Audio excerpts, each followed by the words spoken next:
Who's next?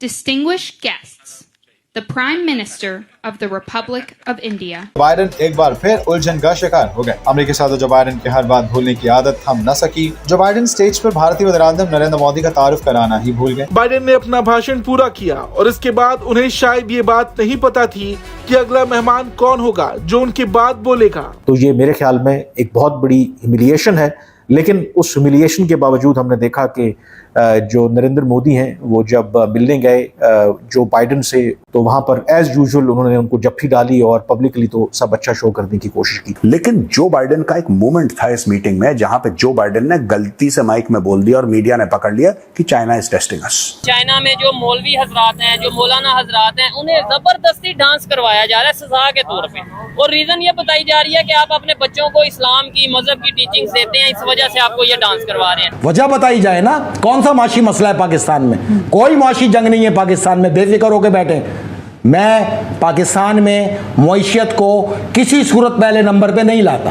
Pakistan में पहले number पे जंग है। चाइना का चेहरा तो अब सामने आया है ना हमारे। ये वो मुल्क है, मैं आपको एक छोटी सी मिसाल देता चलूं, दोस्त के नाम पे दुश्मन है। कहने को तो भारत और अमेरिका दोनों इत्तेहादी हैं और उनके इत्तेहाद की सबसे बड़ी वजह ऑफ कोर्स कि चीन को कैसे काउंटर करना है। बड़ी तारीफ करी जो बाइडेन ने कि मोदी जी वहां पे व्हाइट हाउस भी कह रहा है कि के साथ मौजूद हैं, तो जमीन पे अल्लाह की फोर्सेस जो हैं वो अल्लाह की ताकत के साथ, ईमान के जज्बे के साथ अपनी लाशें लेके खड़े हुए, दे रहे हैं, लड़ रहे हैं। मसला तो ये है कि आपको मैं आज बताता चलूं, अगर पाकिस्तानी इस अल्लाह के घर की आज़ादी की जंग के अंदर आवाज़ उठा देते, खुदा की कसम खुदा को इन पे बरकतें नाजिल करनी पड़ जाती। खुदा ने आपकी ज़ुबानों पे अपने घर की आवाज़ इसलिए नहीं रखी कि आप पे बरकतें तमाम हैं, पाकिस्तानियों पे खास तौर पे क्यों ना हो। वजह बताई जाए ना, कौन सा माशी मसला है पाकिस्तान में? कोई माशी जंग नहीं है पाकिस्तान में, बेफिक्र होकर बैठे। मैं पाकिस्तान में मईशत को किसी सूरत पहले नंबर पे नहीं लाता। पाकिस्तान में पहले नंबर पे जंग है जो कि ख्वारजियत से है, जो तालिबान से है, तो जिसको बताते हुए मुझे 15 साल हो गए। आज से 15 साल पहले सेनेट की पहली इनॉग्रेशन तकरीर पे आप चले जाएं और वो सुने कि मैंने अपना रोड मैप क्या दिया था। अगर मैं इस 15 साल में 1 इंच इधर या 1 इंच इधर हुआ तो आप मेरा गिरबान पकड़े, मैं तो खड़ा ही उसी के ऊपर हूं। मेरा तो मकसद की हुकूमत, इख्तिदार, सियासत है ही नहीं। मैं तो उस जंग के लिए बनाया गया, उस जंग के लिए उतारा गया। हमारी फौज लड़ रही है, फितना अभी तो शुरू ही नहीं हुई। अभी तो उसके आफ्टर शॉक चल रहे हैं, मतलब उसके अभी अर्ली स्टेज चल रही है। अभी तो वो होनी है यहाँ पर, और होनी क्यों है? जब आप ब्लॉक बदलने की कोशिश करेंगे उस वक्त होगी। अच्छा, पाकिस्तान में एक्चुअल आलमी ताकतों का मुखफ़फ़ क्या है? एटम बम नहीं है, अच्छा मिसाइल नहीं है, फिर बलूचिस्तान नहीं है। बलूचिस्तान है, ग्वादर मैगोल सिटी के ऊपर बलूचिस्तान स्टक करता है, ठीक है। लेकिन असल मसला तो पाकिस्तान में लिथियम है। गिलगित बिल्तिस्तान असल मकसद है। आपको मैं बताना चाहूं कि गिलगित बिल्तिस्तान में जो ओर है, it's approximately 30,000 trillion metric ton के जखायर मौजूद है आपके पास लिथियम के। पाकिस्तान के अंदर जो लिथियम की परसेंटेज है वो 6.35% है पर टन। 1% जो है $550 का होता है। इसका मतलब कि आपके पास जो और मौजूद है जिसमें लिथियम मौजूद है, $3500 पर टन का आपके पास खजाना मौजूद है, और उस खजाने की अब तक का एस्टिमेट 30,000 ट्रिलियन टन है।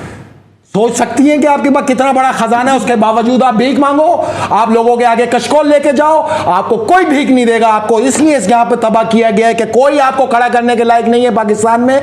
पाकिस्तान ये ना देखे कि फला के चाइना से अच्छे ताल्लुकात हैं, फला के ईरान से अच्छे ताल्लुकात हैं, फला के अमेरिका से अच्छे ताल्लुकात हैं। यार मतलब क्या है? भीख नहीं चाहिए, भीख 1 रुपया नहीं चाहिए। भीख जिसके पास 30,000 ट्रिलियन मैट्रिक टन लिथियम के जखायर मौजूद हों, जिसके पास 1,27,000 ton metric ton soapstone के जखायर मौजूद हो, पाड़ा चनार, ये जितना इलेक्ट्रॉनिक डिवाइसेस है ये सॉप स्टोन के बगैर नहीं बना करता। इसमें करंट आ जाएगा। वरना दुनिया में जिसने भी इलेक्ट्रॉनिक डिवाइसेस बनानी है, इलेक्ट्रिकल डिवाइसेस बनानी है, अप्लायंसेस बनाने हैं, उसके लिए सॉप स्टोन जरूरी है।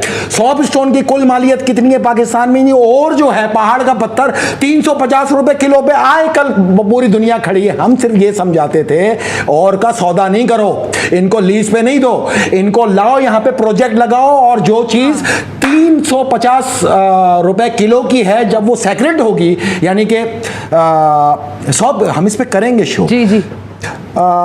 1,27,000 trillion metric ton soft stone आपके पास है, और उसकी परसेंटेज पता है आपको क्या है?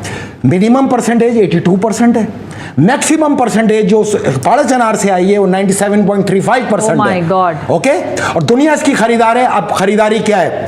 लिथियम चाहिए अमेरिका को हथियारों के लिए, लिथियम चाहिए यूरोप को हथियारों के लिए, लिथियम चाहिए इन तमाम फॉरेस्ट कंट्रीज को, जिसमें वियतनाम, कोरिया, हांगकांग, ये जितनी कंट्रीज हैं, चाइना, जापान, इनको चाहिए प्रोडक्शन के लिए।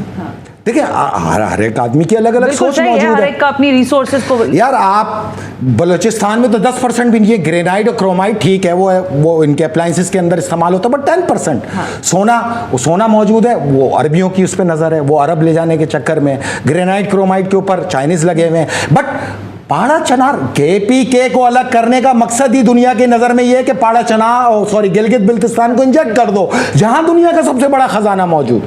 सबसे बड़ा खजाना लिथियम का इस वक्त गिलगित बिल्तिस्तान में मौजूद है, जिसकी परसेंटेज 6.35% है। यार खुदा का नाम लें, 4 साल की जदीद दुनिया रह गई है, उसके बाद ये पहाड़ ऐसे ही रह जाएंगे जैसे लाखों सालों से मौजूद हैं, उसके बाद राई के दानों की तरह उड़ते हुए ही नजर आएंगे ये। तो आप इन झगड़ों में पड़ने के बजाय, अपनी फौजों को कमजोर करने के बजाय उनके साथ कंसोर्शियम बनाएं। पूरी दुनिया आना चाहती है, आपके पास वो खजाना मौजूद है, अपनी जुबान से चाटते हुए यहां तक लोग पहुंचेंगे, चाहे वो अमेरिका हो, चाहे चाइना हो, चाहे यूरोप हो, चाहे कोई भी हो। ये आप खबर देखें, ये जो आपको मौलाना हजरात नजर आ रहे हैं, चाइना के मुसलमान हैं और इन्हें जबरदस्ती डांस करवाया जा रहा है। क्या कहना चाहेंगे? और रीजन ये बताई जा रही है कि ये बच्चों को मजहबी तालीम देते हैं, मजहबी टीचिंग्स करते हैं, इस वजह से इन्हें सजा के तौर पे डांस करवाया जा रहा है। देखें जी, आप चाहे पढ़ सकते हैं, इसे आप चेक कर सकते हैं।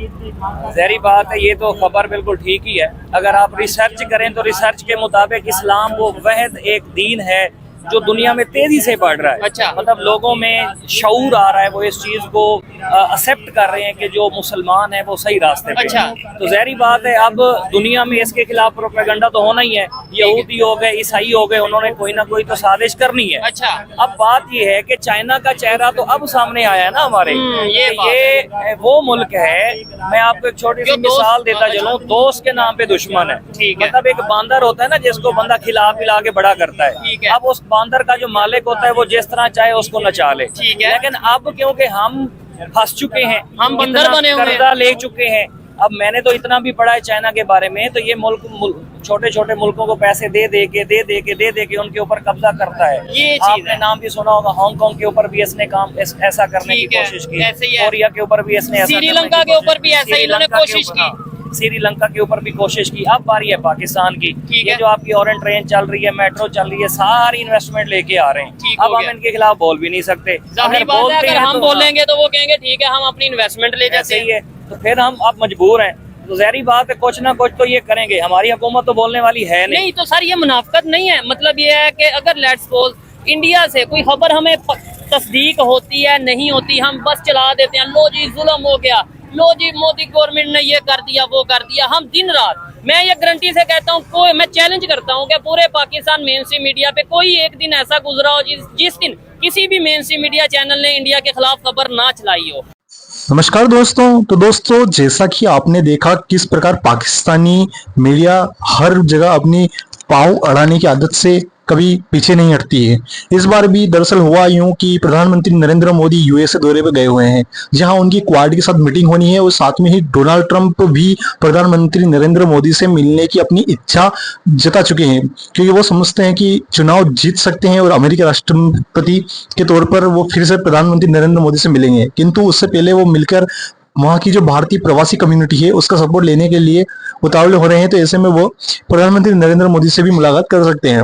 लेकिन ये मामला हुआ क्या कि दरअसल क्वाड की जो एक मीटिंग चल रही थी, जहां सभी मित्र देश एक दूसरे को इंट्रोड्यूस करवा रहे थे, उस दौरान जो बाइडेन प्रधानमंत्री नरेंद्र मोदी का इंट्रोड्यूस कराना ही भूल गए इसमें कोई नई बात नहीं है, क्योंकि बाइडेन देखा जाए तो काफी ज्यादा उनकी उम्र हो चुकी है और उनकी भूलने की आदत कोई पहली बार नहीं है।